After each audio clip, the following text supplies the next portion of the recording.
होली आने वाली है, रंगों का त्योहार, हंसी का त्योहार।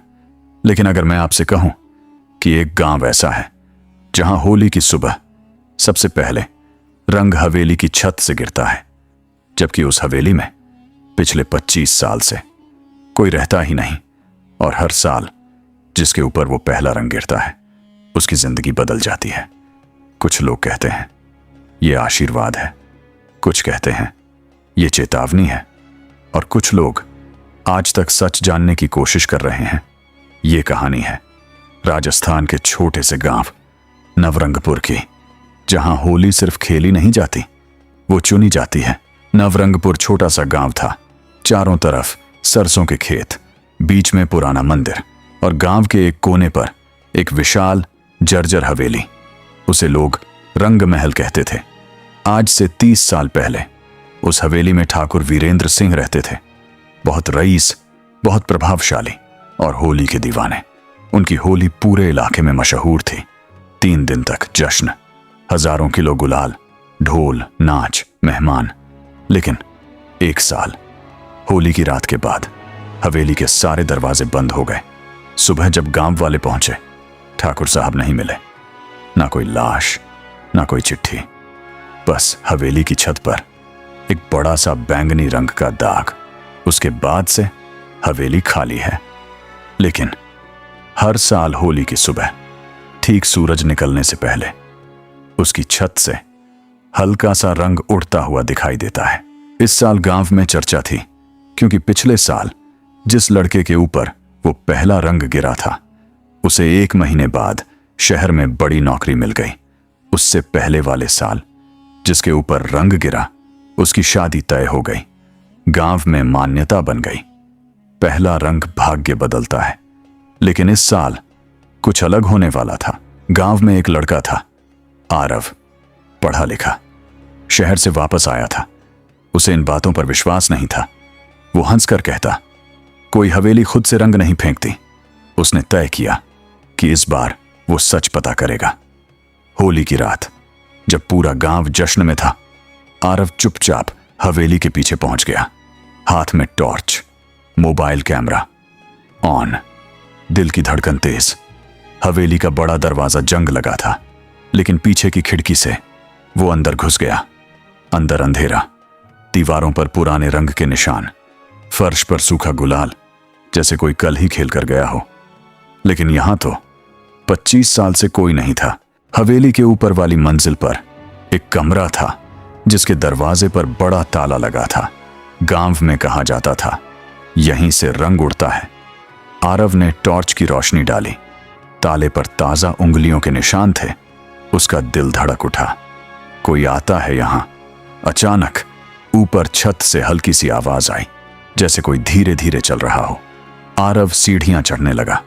हर कदम के साथ आवाज साफ होती गई। लेकिन जैसे ही वो छत पर पहुंचा, वहां कोई नहीं था, सिर्फ हवा और बीच में रखा एक बड़ा सा पीतल का कलश, जिसमें भरा था बैंगनी गुलाल, ताजा, खुशबूदार और अभी अभी ही लाया हुआ। आरव ने कलश को छूने की कोशिश की। तभी पीछे से आवाज आई, पहला रंग खुद नहीं चुनते। आरव पलटा, कोई नहीं। लेकिन उसके कंधे पर हल्का सा गुलाल गिरा, बैंगनी। सुबह गांव इकट्ठा था, सबकी नजर हवेली पर। सूरज की पहली किरण पड़ी और छत से हल्का सा रंग हवा में उड़ा, सीधा आरव के ऊपर। गांव में सन्नाटा। किसी ने धीरे से कहा, इस बार हवेली ने उसे चुना है। आरव चुप था। उसे याद था, रात को किसी ने कहा था, पहला रंग खुद नहीं चुनते। लेकिन वो आवाज किसकी थी, और हवेली में कौन आता है?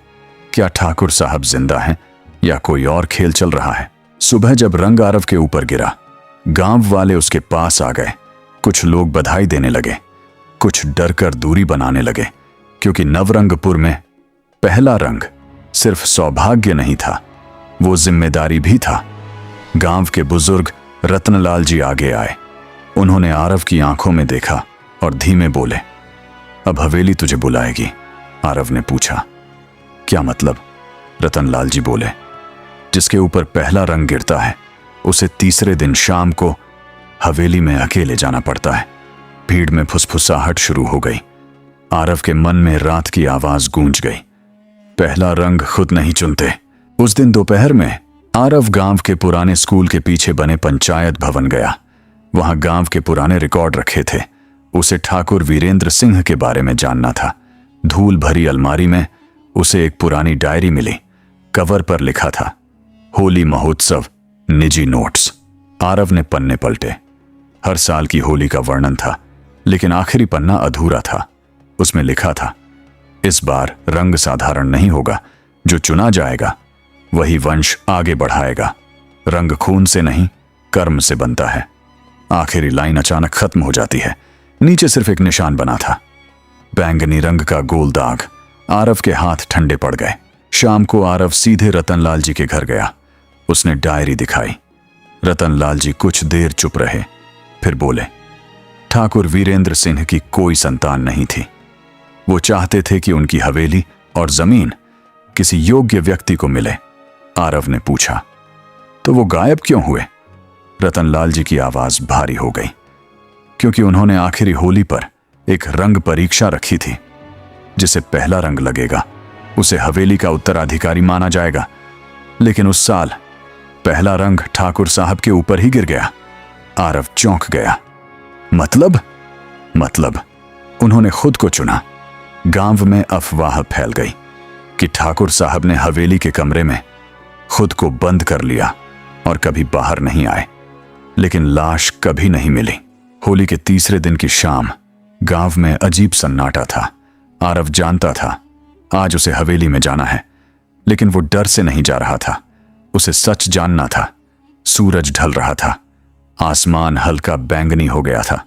आरव हवेली के सामने खड़ा था। दरवाजा अपने आप हल्का सा खुला। अंदर वही ठंडक, वही सूखी खुशबू। लेकिन आज एक फर्क था। ऊपर वाले बंद कमरे का ताला जमीन पर टूटा पड़ा था। दरवाजा आधा खुला था। अंदर से हल्की रोशनी आ रही थी। आरव धीरे धीरे अंदर गया। कमरे के बीचों बीच वही पीतल का कलश रखा था, लेकिन इस बार खाली। और सामने दीवार पर बैंगनी रंग से लिखा था, उत्तराधिकारी तैयार है। आरव की सांस अटक गई। अचानक पीछे से आवाज आई, तैयार तो तुम जन्म से था। वो आवाज बूढ़ी थी, गहरी, लेकिन जिंदा। आरव ने पलट कर देखा। दरवाजे पर एक लंबा सफेद दाढ़ी वाला आदमी खड़ा था। आंखें तेज, चेहरा शांत। उसके हाथ में वही डायरी थी। आरव का गला सूख गया। आप कौन? आदमी हल्का मुस्कुराया, जिसे इस गांव ने 25 साल पहले खो दिया था। कमरे में सन्नाटा फैल गया। क्या सच में ठाकुर वीरेंद्र सिंह जिंदा थे? कमरे में खामोशी जम गई। आरव की धड़कन इतनी तेज थी कि उसे खुद अपनी सांस सुनाई दे रही थी। सामने खड़ा वह बूढ़ा आदमी, सफेद दाढ़ी, तेज आंखें और हाथ में वही पुरानी डायरी। आरव की आवाज कांपी, आप ठाकुर वीरेंद्र सिंह? वो आदमी हल्का मुस्कुराया। नाम लोग बदल देते हैं, कहानी नहीं बदलती। आरव समझ नहीं पा रहा था कि वो सपना देख रहा है या सच उसके सामने खड़ा है। बूढ़ा आदमी धीरे धीरे कमरे के अंदर आया। उसने पीतल के खाली कलश को उठाया और बोला, पहला रंग परीक्षा नहीं था, वो पहचान थी। आरव चुप था। मैंने खुद को इसलिए चुना क्योंकि गांव तैयार नहीं था। लालच बहुत था। हर कोई हवेली चाहता था, लेकिन कोई जिम्मेदारी नहीं। आरव ने पूछा, तो आप छिप गए? वो हंसा, छिपा नहीं, देखता रहा। हर साल मैं छत से पहला रंग गिराता रहा। जिसे लगता मैं उसे परखता। आरव की आंखें फैल गईं। तो पिछले साल जिसने पाया उसे नौकरी मिली, क्योंकि वो मेहनती था। जिसकी शादी हुई क्योंकि उसका मन साफ था। आरव की सांस अटक गई। और इस साल मुझे क्यों? बूढ़े की नजर गहरी हो गई। क्योंकि तू सवाल पूछता है, डरता नहीं है, और हवेली को हवेली नहीं, सच समझना चाहता है। दीवार पर एक पुरानी तस्वीर टंगी थी। आरव ने पहली बार ध्यान से देखा। उस तस्वीर में एक छोटा बच्चा था जो ठाकुर साहब की गोद में बैठा था। आरव का चेहरा सफेद पड़ गया। वो बच्चा उसी जैसा दिखता था। ये बूढ़े ने गहरी सांस ली। तेरे पिता मेरे सबसे वफादार आदमी थे। मैंने वसीयत उनके नाम की थी।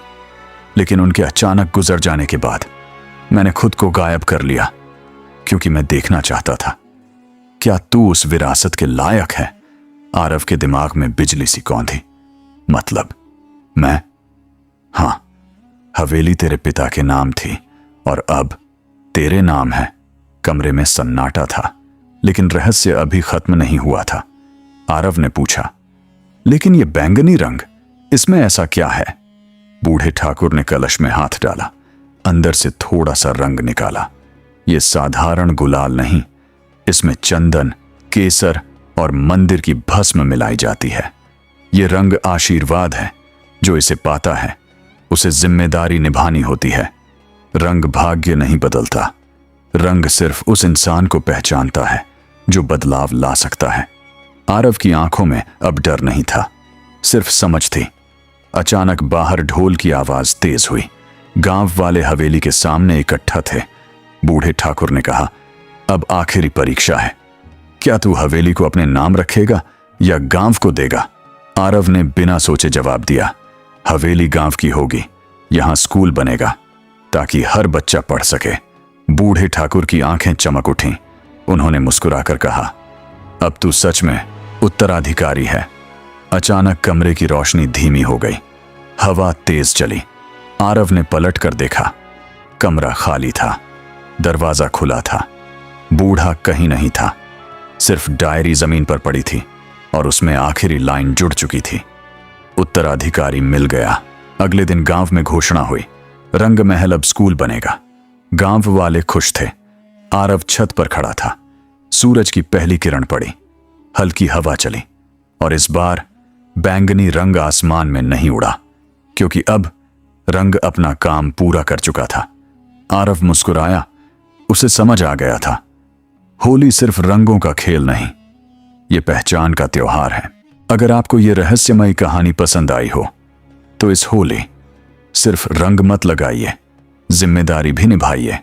वीडियो को लाइक जरूर कीजिए, अपने दोस्तों के साथ शेयर कीजिए, कमेंट में बताइए अगर आपको पहला रंग मिले तो आप क्या करेंगे। और अगर आप ऐसी कहानियां सुनना पसंद करते हैं तो चैनल को सब्सक्राइब करना मत भूलिए, ताकि अगली रहस्यमयी कहानी सीधे आप तक पहुंचे। अंत में बस इतना, रंग बदन पर लगते हैं लेकिन असर आत्मा पर होता है।